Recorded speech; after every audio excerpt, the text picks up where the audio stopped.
There are not many fond memories of the Vietnam War for most Americans, except perhaps when it ended. The conclusion of the Vietnam War brought feelings of joy and happiness to those who knew they would be returning from the conflict to their families and friends at home.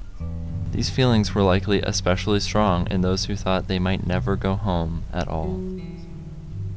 This photo, entitled Burst of Joy, was taken on March 17, 1973 by Slava Viter, and shows the reuniting of Lieutenant Colonel Robert L. Sturm with his family after 5 years of imprisonment in Vietnam. Our immediate reaction to this photo is just as Viter described it, a burst of joy.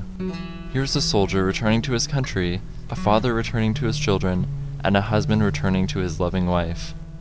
Our focus is on the reaction of Sturm's wife and children, but there is a reaction that is conspicuously left absent from the image. That is the reaction of Sturm himself. Unfortunately, the reality is quite different from what the image displays.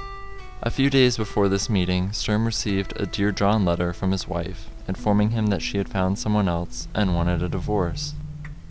What we once saw as a moment of pure joy is now bittersweet. We now question the sincerity of the wife's reaction. Is she really that happy to see her husband? Or is she there because she feels a sense of obligation? We don't know what she's thinking, but the doubt inside us remains.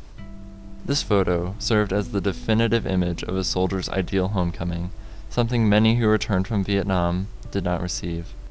We would like to imagine that all soldiers return to happy, normal lives after war, but for some, that is simply not the case. Even in this seemingly rare, perfect moment from the Vietnam War, we know that Sturm's return to America was far from perfect.